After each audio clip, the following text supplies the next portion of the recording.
예수님의 제자들이 다락방에 모여서 예수님께서 약속하신 성령을 기다리고 있었습니다. 제자들이 성령 기다린 이유는 우리 그동안 살펴보았듯이 성령님만 오시면 하나님의 나라가 임한다.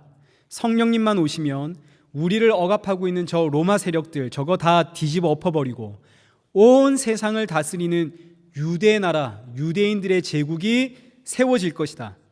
이런 유대인들의 새로운 제국을 꿈꾸면서 지금 예수님의 제자들이 성령을 기다리고 있었는데 정말로 성령이 오셨습니다. 이게 오늘 본문 1절입니다. 오순절 날이 이미 이름에 그들이 다 같이 한 곳에 모였더니 오순절에 성령님이 오셨습니다. 제자들이 그토록 사모하며 기다려온 성령님이 예수님께서 승천하시면서 약속하신 그 성령님이 드디어 오셨는데 언제 오셨다고요? 오순절에 오셨습니다. 오순절은 이스라엘의 3대 절기 중에 하나로 3대 절기란 유월절, 오순절, 수장절입니다. 이 3대 절기는 전부 예수님을 증거하는 절기들로서 먼저 유월절은 우리 너무 잘 알죠. 이스라엘 백성들이 애굽에서 구원받은 날을 기념하며 지키는 것이 유월절입니다. 이스라엘 민족들이 애굽에서 어떻게 구원받아 나왔나요? 어린 양이 죽음으로 구원을 받았습니다. 그 어린 양이 누구신가요? 요한복음 1장 29절 보라 세상 죄를 지고 가는 하나님의 어린 양이로다. 예수님이 어린 양이십니다.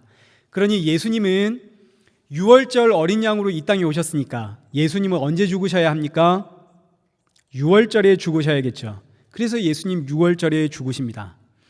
구약의 유월절은 구원을 완성하기 위해서 죽어야 하는 그 하나님의 어린 양을 기다리는 절기이고 이 절기의 완성을 위해서 그 하나님의 어린 양 예수 그리스도가 이 땅에 오셔서 유월절의 십자가의 죽으심으로 하나님의 구원이 완성이 됩니다. 이 유월절에서 50일이 되는 날, 50일이 지난 날 출애굽한 이스라엘 백성들이 광야에 나와서 애굽에서 나와서 50일 지난 날 이날을 우리가 오순절이라고 합니다. 어린 양이 죽은 지 50일이 지났다 해서 오순절입니다. 오순이라고 하는 말이 50이라는 뜻입니다. 50일 날 이게 오순절입니다. 이 오순절 어린 양이 죽고 50일 지난 날 이날 누가 오셨습니까? 성령이 오셨습니다. 그러면 출애굽한 이스라엘 백성들이 시내 산에서 율법을 받았을 때를 한번 생각해 보십시오. 출애굽한 이스라엘 백성들이 50일 뒤에 광야 시내산에서 하나님의 율법을 받습니다. 출애굽한 지 어린 양이 죽은 지 50일 만에 하나님의 율법을 받았다고 해서 그날이 오순절입니다. 오순절에 하나님의 율법을 받았습니다. 그럼 이제 그때를 한번 생각해 보겠습니다. 출애굽한 이스라엘 백성들이 출애굽해서 50일 뒤에 시내산에 도착해서 율법을 받았을 때에 하나님께서 이 율법을 어디에 새겨주셨습니까? 돌판에다가 율법을 새겨서 주었습니다. 모세가 이스라엘의 대표로 돌판에 새겨진 그 율법 받아서 이 땅으로 내려올 때에 지금 땅에서는 무슨 일이 벌어졌나요? 모세가 시내산에 올라간 그 짧은 시간에 이 땅에서는 금송아지를 만들어 가지고 그 금송아지를 섬기면서 난리가 났습니다. 이 사건은 돌판에 새겨진 율법으로는 사람을 살릴 수가 없다는 메시지를 담고 있는 사건입니다. 돌판에 새겨져 있는 율법 이거 아무리 지켜도 이스라엘 백성들의 마음은 애굽에 가 있고 애굽의 금송아지를 향해 있습니다. 이스라엘 백성들의 마음은 몸은 애굽에서 출애굽해 나왔지만 그들의 마음은 여전히 애굽을 향해 있습니다. 이것이 오늘 저와 여러분의 이야기이기도 합니다. 우리가 들고 있는 이 성경이 돌판에 새겨진 율법입니다. 지금 이 성경이 내 손에 있지만 우리의 마음은 눈은 성경을 보고 있어도 우리의 마음은 어디를 향해 있나요? 항상 세상을 향해 있습니다. 그러니 이 말씀이 우리를 살릴 수 있나요? 없나요? 이 말씀은 우리를 못 살립니다. 그래서 하나님께서 이스라엘 백성들에게 새 언약을 주시는데 예레미야 31장 31절 보십시오. 보라, 날이 이르리니 내가 이스라엘 집과 유다 집에 새 언약을 맺으리라. 이날은 내가 그들의 조상들의 손을 잡고 애굽 땅에서 인도하여 내던 날에 맺은 것과 같지 아니할 것은 내가 그들의 남편이 되었어도 그들이 내 언약을 깨뜨렸음이라. 그러나 그날 후에 내가 이스라엘 집과 맺을 언약은 이러하니 내가 나의 법을 그들 속에 두며 그들의 마음에 기록하여 나는 그들의 하나님이 되고 그들은 내 백성이 될 것이라. 하나님께서 새 언약을 주겠다 하십니다. 이 새 언약은 돌판에 새긴 언약이 아니라 이스라엘 백성들의 마음판에 새긴 언약입니다.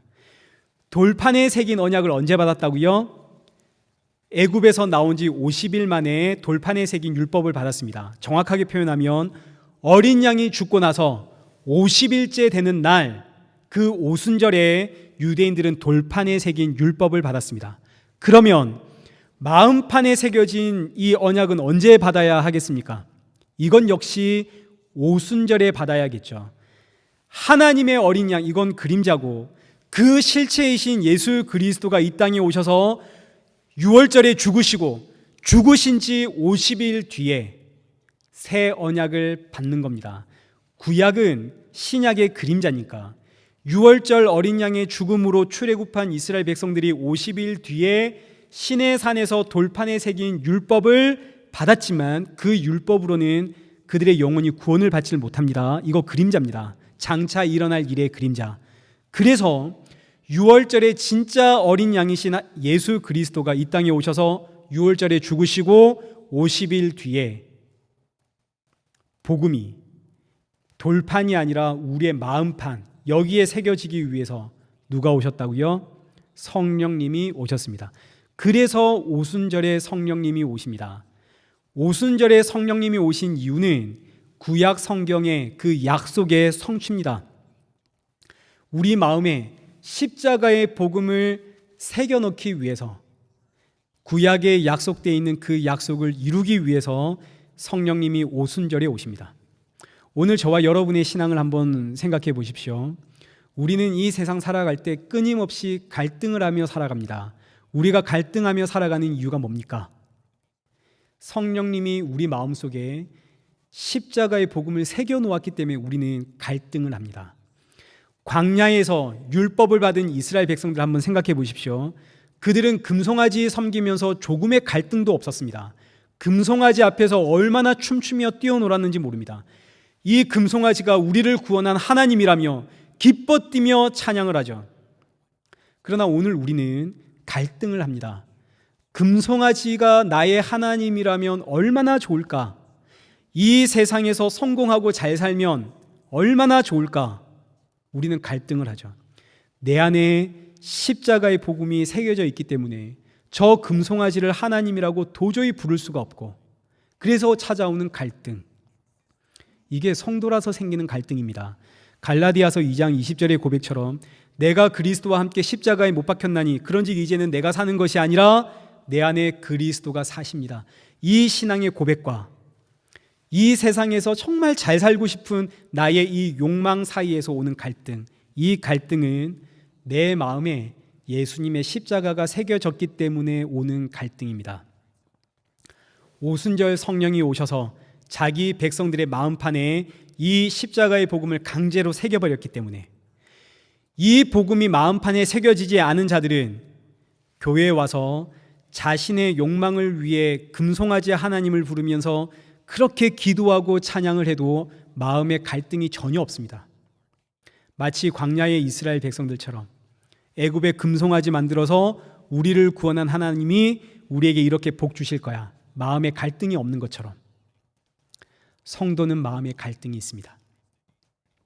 자, 오순절 또 다른 이름은 칠칠절입니다. 오순절을 칠칠절이라고 부릅니다. 6월절에서부터 어린 양이 죽은 이후에 6월절에서부터 7일이 7번 지났다 해서 이날이 칠칠절입니다. 하나님께서 천지를 창조하시고 며칠 만에 쉬셨습니까?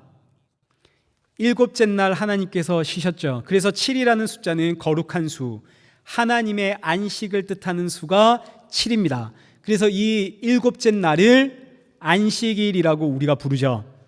77절은 안식일이 7번 지났다고 해서 77절입니다.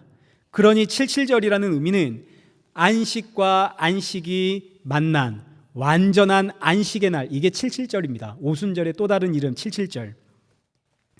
흔히 성령을 보혜사라고 하는데, 보혜사라고 하는 단어 여러분 다 들어보셨죠? 성경에 기록되어 있습니다. 보혜사. 그런데 이 보혜사라고 하는 단어는 우리말로 도무지 번역할 방법이 없어서 한자어를 그냥 그대로 가지고 온 겁니다. 이 헬라어를 번역할 우리말이 없어가지고 한자는 다 뜻음을 가지고 있으니까 지킬 보, 지키는 보, 은혜해, 스승사, 이걸 한자어로 가지고 와서 만들어냈습니다. 붙였습니다. 그래서 보혜사, 지킬 보, 은혜해, 스승사.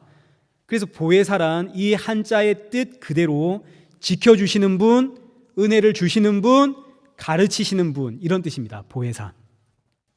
이 세상에서 나를 지켜주고 이 세상에서 나에게 은혜를 주면 나는 안식을 누립니다. 이 안식이 무엇인지를 나에게 가르쳐 주시는 분, 이게 성령님이다. 그래서 성령님을 보혜사라고 이야기합니다. 근데 우리는 보혜사라고 하면 성령님만 생각하지만 사실 보혜사는 성령님만 보혜사가 아닙니다. 요한복음 14장 16절 보십시오. 내가 아버지께 구하겠으니 그가 또 다른 보혜사를 너희에게 주사 영원토록 너희와 함께 하리니. 그러니까 보십시오. 보혜사가 또 있죠. 그럼 첫 번째 보혜사는 누굽니까? 예수님이 보혜사이십니다. 죽음과 사망에서 자기 백성을 지켜주시는 분, 구원해 주신 분, 그리고 자기 백성에게 은혜 주시는 분, 가르쳐 주시는 분, 그분이 예수님. 예수님이 자기 백성들에게 안식을 주시는 첫 번째 보혜사이고 두 번째 보혜사가 성령님이십니다. 그러니까 오순절, 이 77절, 성령님이 오신 이유는 77절이 7과 7이 만나는 안식과 안식이 만나는 이런 날입니다. 이해가 되시죠? 첫 번째 7, 첫 번째 안식은 누구신가요? 예수님. 그로부터 7 안식일이 지났습니다. 두 번째 안식, 이 7은 누구신가요? 성령님. 그래서 첫 번째 안식이신 예수님이 죽으시고 그 후로부터 7 안식일, 바로 그날 안식과 안식이 만나는 이 77절, 이 오순절, 이때 약속하신 성령님이 이 땅에 오신 겁니다. 그러니 성령님이 오순절에 오신 이유는 그냥 이날에 오신 게 아니라, 성령이 오셔서 오순절 이런 게 아니라 구약에 약속된 그 말씀에 따라서, 구약에 약속된 그 말씀을 성취하기 위해서 성령님이 이 땅에 오셨습니다. 그럼 이제 마지막 남은 유대인들의 절기가 수장절입니다. 6월절 하나님의 어린 양, 오순절, 여기서부터 50일 지난 날, 이건 충분히 우리 이해했죠. 그리고 마지막 남은 게 수장절입니다. 수장절은 추수를 감사하는 절기입니다. 한 해 농사 지은 것을 감사하며 창고에 저장해 넣는다고 해서 수장절인데, 이 수장절은 이미 시작이 되었습니다. 6월절에 예수님 오셨고 오순절에 성령님이 오셨고, 그리고 그 이후로 수장절은 시작이 되었습니다. 우리는 지금 수장절 안에서 살아가고 있습니다. 마태복음 3장 11절 보십시오. 나는 너희로 회개하게 하기 위하여 물로 세례를 베풀거니와 내 뒤에 오시는 이는 나보다 능력이 많으시니 나는 그의 신을 들기도 감당하지 못하겠노라. 그는 성령과 불로 너희에게 세례를 베푸실 것이요 손에 키를 들고 자기의 타작마당을 정하게 하사 알곡은 모아 곳간에 들이고 쭉정이는 꺼지지 않는 불에 태우시리라. 이 말씀이 예수님이 오시면 수장절이 시작이 된다는 뜻입니다. 요한복음 3장 18절도 보십시오. 그를 믿는 자는 심판을 받지 아니할 것이요 믿지 아니하는 자는 하나님의 독생자의 이름을 믿지 아니함으로 벌써 심판을 받은 것이니라. 예수님 이 땅에 오신 이후로 예수님을 믿는 자와 예수님을 믿지 않는 자가 구분되어집니다. 구원과 심판의 수장절은 이미 시작이 되었습니다. 우리는 이 수장절 안에 살아가고 있고, 이 분류가 끝나는 날 예수님 이 땅에 다시 오시죠. 그날에 알곡은 모아서 곡간 천국에 들어가고 쭉정이는 모아서 꺼지지 않는 지옥불에 던지십니다. 자, 그러면 이제 성령님이 왜 오순절에 오셨는가? 우리 이제 다 충분히 이해하셨습니다. 우리 충분히 살펴보았습니다.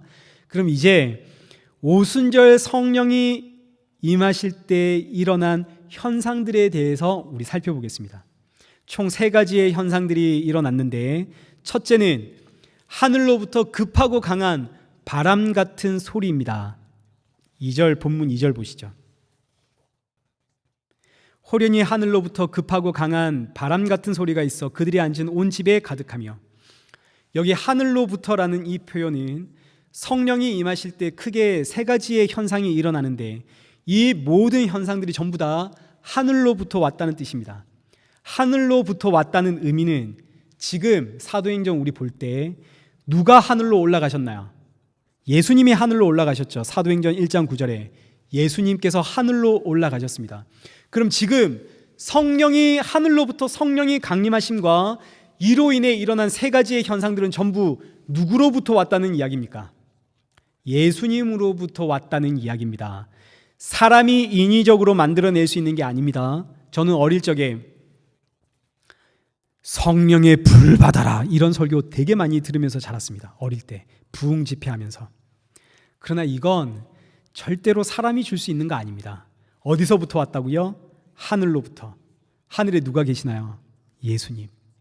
성령과 그로 인해 일어나는 모든 현상들은 전부 다 사람이 주는 것이 아니라 예수님이 주십니다. 그래서 우리 다음 주에 살펴보겠지만 사도행전 2장 33절 베드로의 설교 보십시오. 하나님이 오른손으로 예수를 높이시매 그가 약속하신 성령을 아버지께 받아서 너희가 보고 듣는 이것을 부어주셨느니라. 누가 부어주셨다고요? 예수님이. 하늘로 올라가신 예수님이. 골로새서 3장 1절. 그러므로 너희가 그리스도와 함께 다시 살리심을 받았으면 위의 것을 찾으라. 거기에는 누가 계신다고요? 그리스도 예수께서 하나님 우편에 앉아 계시느니라. 예수님과 함께 다시 살리심을 받은 성도란 성령 받은 성도를 뜻합니다. 성령이 임하면 성도는 위, 하늘을 봅니다. 왜요? 거기 누가 계시니까? 예수님이 계시니까. 그러니까 지금 이 의미는 성도는, 성령이 임한 성도는 진짜 하늘을 본다는 의미가 아니라 성령이 임한 성도는 예수님을 보며 산다는 뜻입니다. 이게 성령이 임했다는 증거입니다. 나는 성령을 받았나 안 받았나? 성령 받은 성도는 반드시 예수님 보며 삽니다. 예수님 믿고 삽니다. 예수님이 보이지 않고 예수님 믿지 않는 성령 충만은 전부 거짓입니다. 성령이 임하여 성령이 충만해지면 성령을 보내신 누가 보이고 예수님이 보이고, 그럼 이제 성령이 임할 때 일어난 3가지의 현상들 우리가 이해하기 너무너무 쉽습니다. 이제 성령이 강림하실 때 3가지의 현상들이 일어났는데 이 3가지 현상들은 전부 다 우리로 하여금 누구를 보게 하는, 예수님을 보게 하는 현상들입니다. 이걸 모르고 우리가 성경 이 단순히 현상들에만 집착하게 되어지면 전부 이 현상들이 신비적인, 체험적인 이런 걸로 가게 됩니다. 절대 그런 거 아닙니다. 예수님 바라보게 하는 현상들입니다. 다시 본문 2절 보시죠. 첫 번째 현상입니다.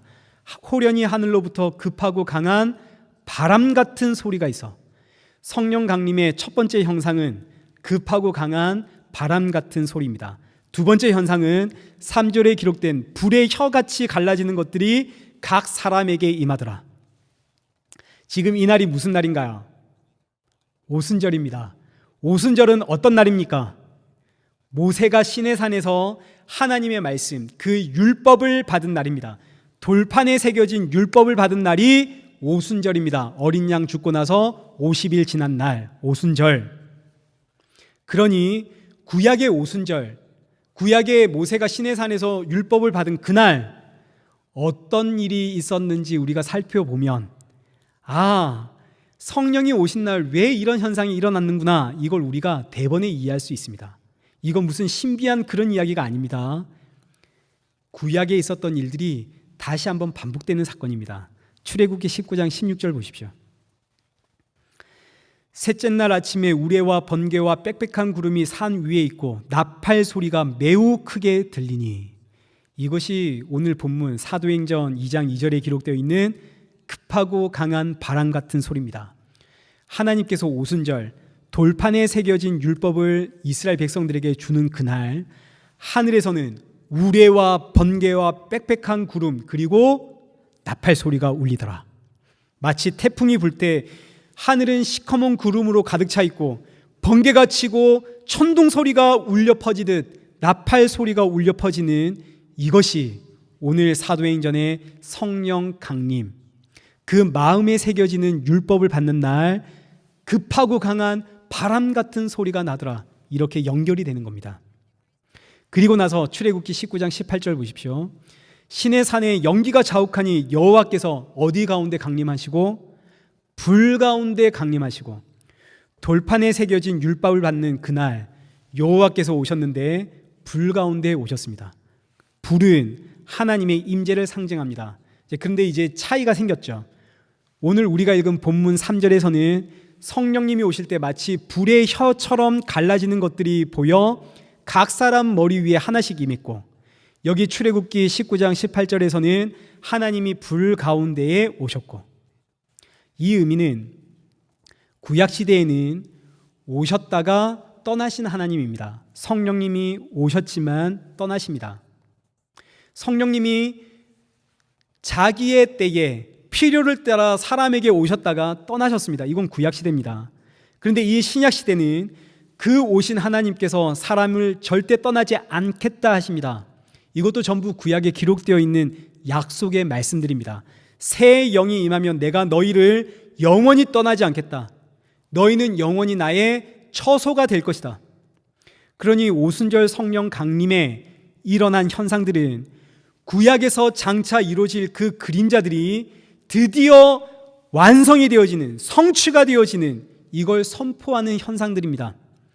오순절 성령 강림 때에 있었던 이 현상들, 급하고 강한 바람 같은 소리와 불의 혀같이 갈라지는 것이 각 사람에게 임한 이 사건은 무슨 신비한 현상, 성령 받을 때는 이런 신비한 체험을 해야 돼, 이런 것이 아니라 구약시대에 율법을 받았던 그 오순절의 사건이 다시 한번 재현됨으로써 하나님께서 약속한 그 구원, 그 거룩한 약속이 드디어 마침내 완성되었습니다. 이걸 우리에게 선포하는 사건입니다. 근데 또 여기서 끝은 아닙니다. 다시 본문 2절 보십시오. 급하고 강한 바람 같은 소리. 이 급하고 강한 바람 같은 소리는 요한복음 20장 22절, 예수님께서 이 말씀을 하시고 그들을 향하사 숨을 내쉬며 이르시되 성령 받아라. 부활하신 예수님께서 제자들에게 나타나 하시는 말씀이 숨을 내쉬면서 성령을 받아라. 그러니 지금 사도행전 2장 2절에 성령이 임할 때 급하고 강한 바람 같은 이 소리는 예수님께서 숨을 내쉬는 소리입니다. 후 하고 숨을 내쉬는 소리입니다. 예수님께서 숨을 내쉬며 성령 받아라. 성경에는 하나님이 숨을 쉬는 장면이 두 번 등장을 합니다. 첫 번째는 창세기 2장 7절, 여호와 하나님이 땅의 흙으로 사람을 지으시고 생기를 그 코에 불어넣어 사람이 생명이 되니라. 하나님께서 생기, 이 생기가 성령이라는 뜻입니다. 하나님께서 성령을 사람의 코에 후 하고 불어넣으심으로 사람이 생명, 살아있는 존재가 됩니다. 그러나 선악과 사건으로 하나님의 영이 사람을 떠나죠. 사람은 이제 육체가 되었습니다. 육체가 되었다는 말은 죄와 사망의 종노릇하는 짐승이라는 뜻이요, 짐승의 끝은 사망이요 영원한 심판이라는 이야기입니다. 이렇게 육체가 된 사람을 다시 살리려면 하나님의 영이 다시 들어와야 됩니다. 그래서 예수님이 이 땅에 오셔서 십자가에 죽으시고 부활하신 이후에 하신 말씀이 요한복음 20장 22절에 이 죽은 짐승이 된, 육체가 된 이 인생들을 향해 숨을 불어넣으시며 성령을 받으라. 그래서 오순절 성령이 임할 때 급하고 강한 바람 같은 소리는 천지를 창조하신 하나님이 다시 사람을 향해 생기를 후 하고 불어넣으시는 소리. 그래서 오순절은 사람이 생명이 되어지는 재창조의 사건입니다.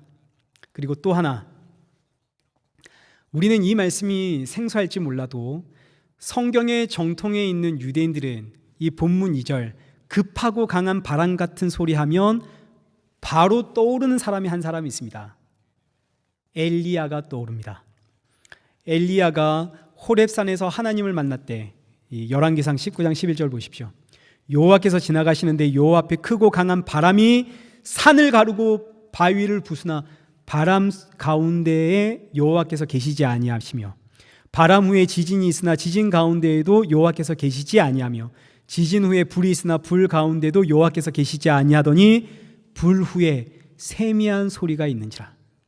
엘리야가 하나님을 만날 때 크고 강한 바람 그 후에 세미한 소리로 하나님을 만납니다. 그러니 지금 이 본문 2절에 호련히 하늘로부터 급하고 강한 바람 같은 소리는 엘리야를 떠오르게 하는 역할을 합니다. 이거 제가 억지로 끼워 맞추는 이야기가 아닙니다. 분명히 이 역할을 하고 있습니다.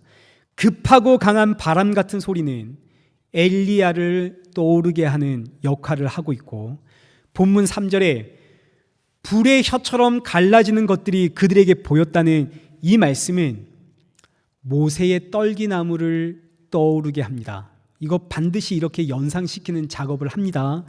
불의 혀라는 표현은 불꽃을 의미합니다. 장작에 불을 붙이면 불꽃이 피어나는데 그 불꽃이 날름날름 하는 것이 마치 혀와 같으니까 불의 혀 이렇게 표현을 하는 거죠.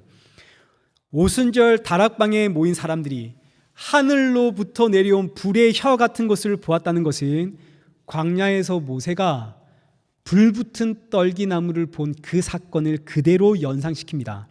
그러니 성령이 임할 때 급하고 강한 바람 같은 소리는 누구를 연상시키고, 이거 엘리야를 연상하게 하고, 불의 혀처럼 갈라지게 하는 건 누구를 연상시키고, 이건 모세를 연상시키고. 그럼 이제 이 이야기가 변화산에서 예수님 변화되실 때 예수님 옆에 누구와 누구가 섰나요? 모세와 엘리야가 섰습니다. 이걸 그대로 다시 한번 반복하고 있는 사건입니다. 모세는 율법의 대표고 엘리야는 선지자의 대표입니다. 모세와 엘리야는 구약 성경을 뜻합니다. 변화산에서 예수님 옆에 모세와 엘리야가 섰다는 이야기는 구약 성경이 누구를 증거하고 있다는 이야기입니까? 구약 성경이 예수님을 증거하고 있다는 이야기입니다. 그래서 이 모세와 변화산에서 모세와 엘리야가 사라지면서 하늘에서 들리는 음성이 이는 내 사랑하는 아들이요 내 기뻐하는 자니 너희는 그의 말을 들어라. 구약 성경이 예수님을 증거하고 있다. 이 이야기입니다. 이 변화산 사건이 오순절 성령 강림 때에 다시 한번 재현됩니다. 성령이 오실 때에 급하고 강한 바람 같은 소리와 불의 혀처럼 갈라지는 이 현상을 통해서 성령이 임하실 때에 엘리야와 모세를 다시 한번 연상시킴으로 성령님의 사역이 무엇인지를 우리에게 알려주는 내용입니다. 모세와 엘리야가 누구를 증거한다고요? 예수님을. 그러면 오순절 성령이 임하실 때에 모세와 엘리야를 연상시키면서 성령님이 이 땅에 오셨습니다. 그럼 성령님은 이제 누구를 증거할까요? 예수님을 증거하겠죠. 예수님을 증거하는 영이 성령이십니다. 이게 성령님의 사역이라는 뜻입니다. 그러니 성령이 임하면 성도는 누구를 증거할까요? 예수님을 증거하게 되겠죠.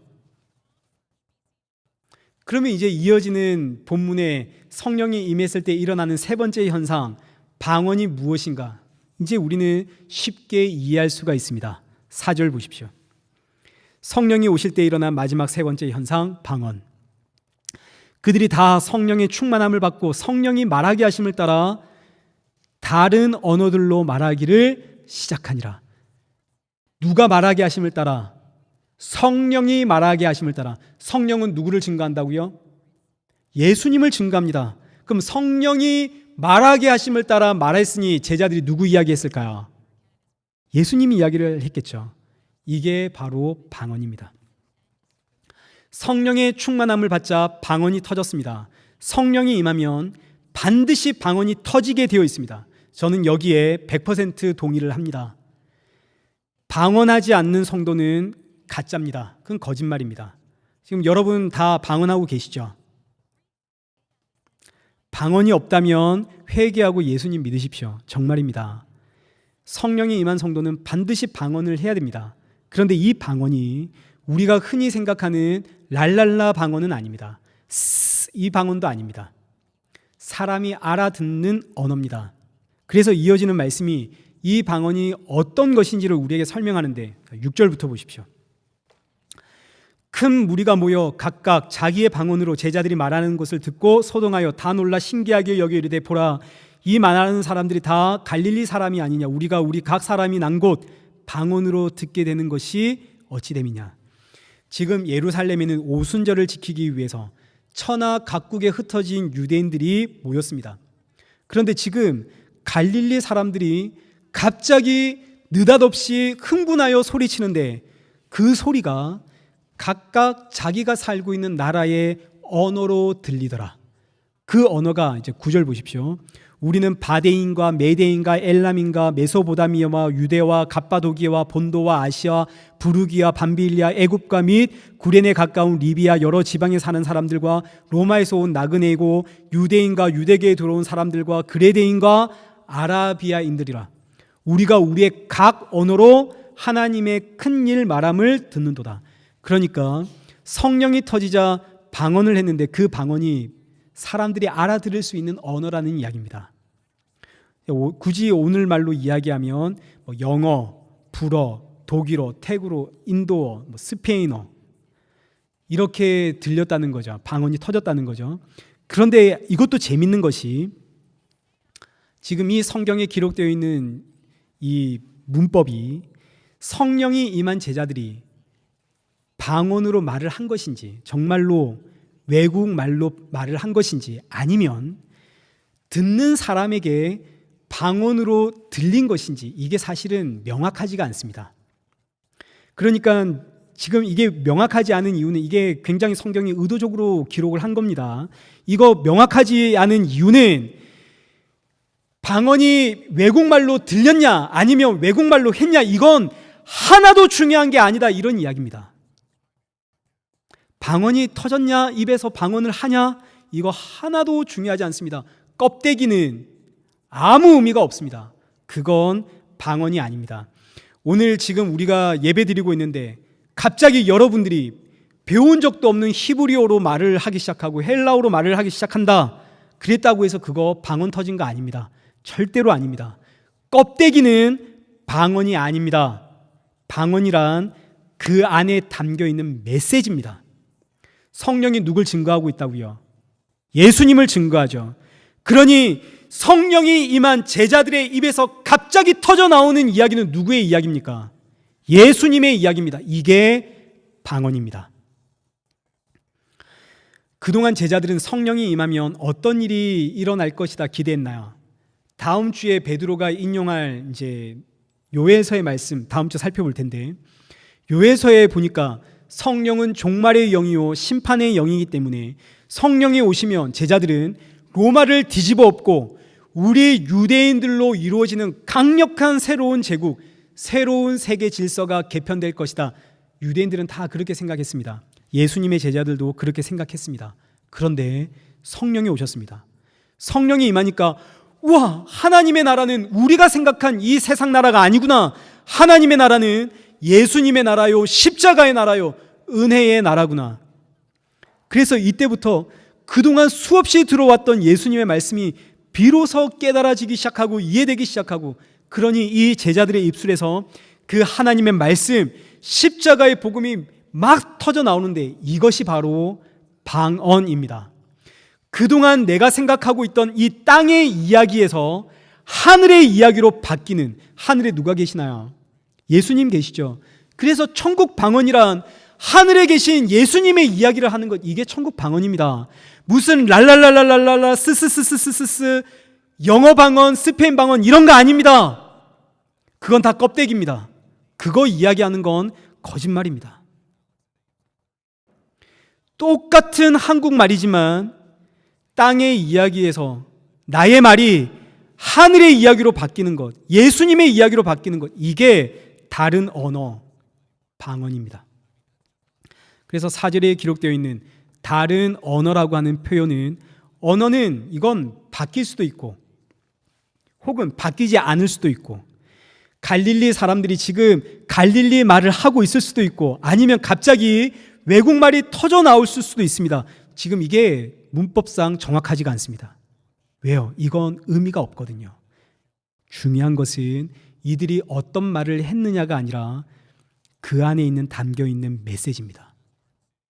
그들의 언어가 땅의 언어에서 하늘의 언어로 바뀌었다. 이게 방언입니다. 십자가의 죽음이 너무너무 무서웠던 제자들, 그래서 예수님이 십자가 앞에서 다 도망가고 지금도 예수님을 죽이려고 하는 사람들 때문에 무서워 숨어있는 이 제자들이 성령이 임하자 그 입술에서 터져 나오는 소리가 하나님의 나라는 예수님의 십자가로 완성된 나라입니다. 이게 방언입니다. 이 복음이 선포되어질 때 지금 갈릴리 사람들은 갈릴리 말을 하고 있는데, 그럴 수 있겠죠. 그런데 지금 듣는 사람들 귀에는 각기 자기 나라의 언어로 들리더라. 충분히 있을 수 있는 일이고, 또 진짜로 이 갈릴리 사람들이 각 나라의 말을 하더라. 이것도 충분히 가능한 해석입니다. 근데 중요한 것은 어떤 언어로 했느냐, 이거 하나도 중요한 거 아닙니다. 제가 계속 반복하는 것은 오늘 이 시대는 방언이 있냐 없냐 이거 가지고 싸우는 시대입니다. 그 방언이 랄랄라 방언이냐 아니면 외국어냐 이거 가지고 싸우는데 그거 하나도 중요한 거 아닙니다. 그 안에 담겨 있는 내용이 뭐냐, 이게 중요한 겁니다. 뭐가 담겼습니까? 그래서 11절, 우리가 다 우리의 각 언어로 뭘 듣고 있다고요? 지금 하나님의 큰일 말함을 우리가 듣고 있도다. 이게 방언입니다. 방언이란 하나님의 큰일을 말하는 것, 외국어가 터졌냐 외국어로 들렸냐 이게 아니라 하나님의 큰일을 말하는 것. 그럼 하나님의 큰일은 뭡니까? 예수님의 십자가 아닙니까? 성령이 임한 제자들이 얼마나 소리소리 질렀겠습니까? 여러분, 십자가에 죽으신 예수님, 그가 바로 하나님의 나라입니다.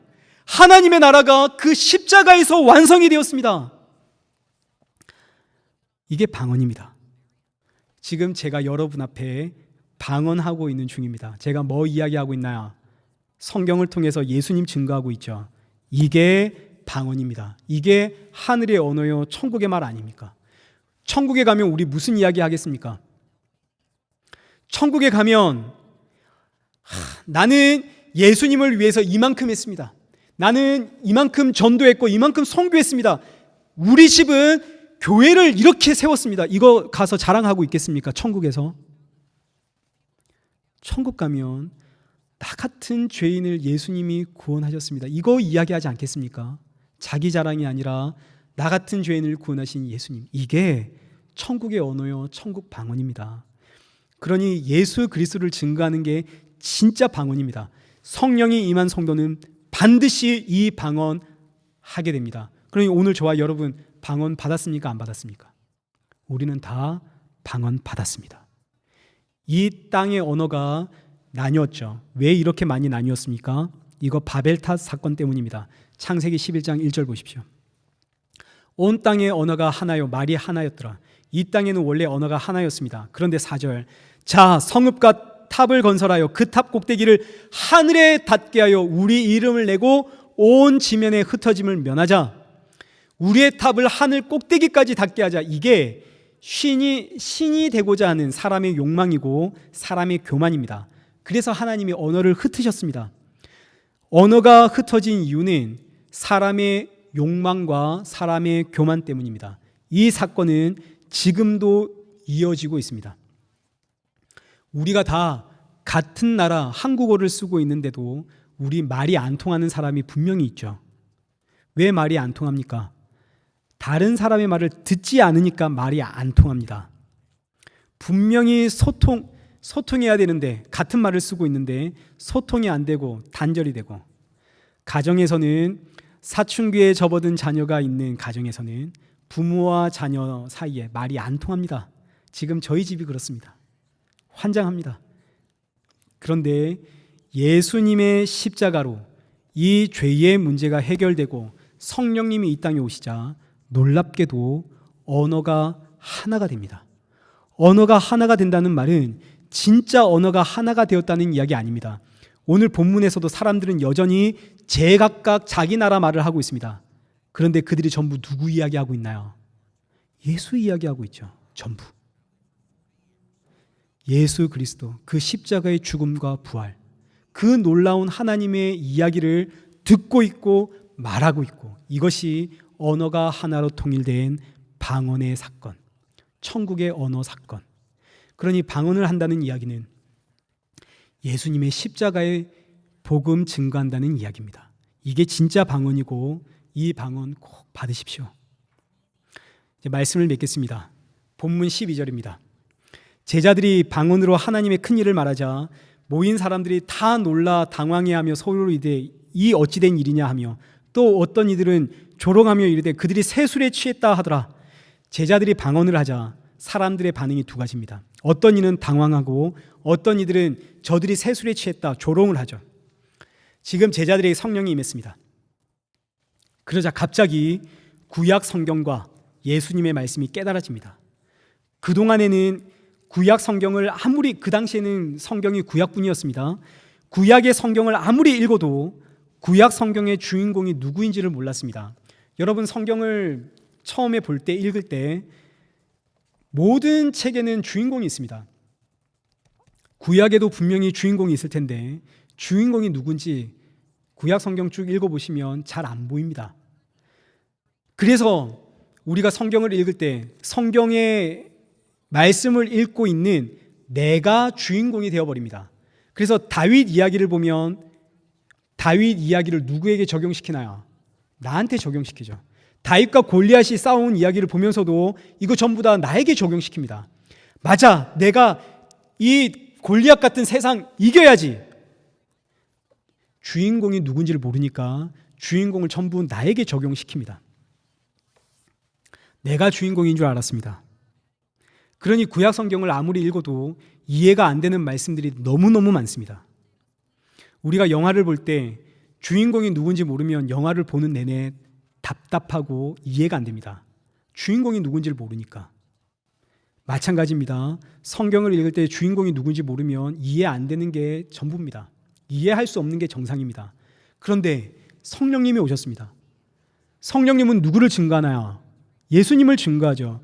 성령님은 성경의 주인이 누구인지를 밝히 드러내는 영입니다. 성령이 임하니까 구약 성경의 주인공이 드디어 예수님이구나, 이거 드디어 알게 되어집니다. 영화를 볼 때 주인공 따라가면 모든 문제가 해결되듯이 구약 성경의 주인공이 예수님이라는 사실이 보이니까 세상의 성경 말씀이 새롭습니다. 와, 이게 이런 이야기구나, 이게 이런 이야기구나.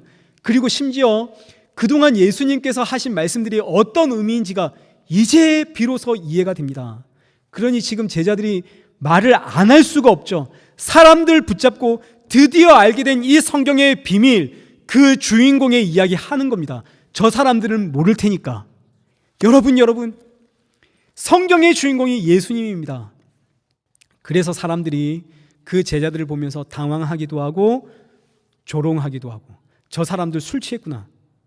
저 정도로 취했으면 정상적인 사고와 판단을 못할 텐데 저들 보니까 지금 흥분했고 주체하지 못할 만큼 말을 쏟아내고 있는 것도 사실인데, 야, 그런데 저 사람들 정상적인 사고를 하고 있고 판단을 하고 있고 예의를 잃지 않고 있구나. 그래서 하는 말이 저들 새술에 취했다. 왜 이들은 당황해하면서 새술에 취했다 이렇게 조롱할까요? 지금 제자들이 외치는 말들이 전부 뭐니까? 이게 방언이니까. 이 땅의 이야기가 아니라 천국의 이야기니까. 땅의 이야기면 지금 듣는 사람들이 다 알아들었습니다. 그런데 천국의 언어, 예수님의 십자가 이야기를 하니까, 십자가의 죽음은 저주받아 죽은 죽음의 상징입니다. 십자가는 부정한 겁니다. 그런데 이 사람들이 자꾸 십자가에 하나님의 나라가 있습니다 이렇게 외치니까 사람들이 당황해하고 취했다 조롱하고. 방언이기 때문에, 성령이 임하면 반드시 방언을 받습니다. 이때 방언이란 랄랄라 방언도 아니고 외국어도 아닙니다. 그 껍데기는 아무 의미가 없습니다. 진짜 방언이란 그 안에 담겨 있는 메시지, 무엇을 전하고 있는가. 성령이 임하면 반드시 예수님 증거하게 되어 있습니다. 성령이 충만하면, 예수의 영이 내 안에 충만하면 누구 이야기할까요? 예수님 이야기하게 되어 있죠. 이것이 방언입니다. 오늘 저와 여러분에게 이 방언이 임하길 축원합니다.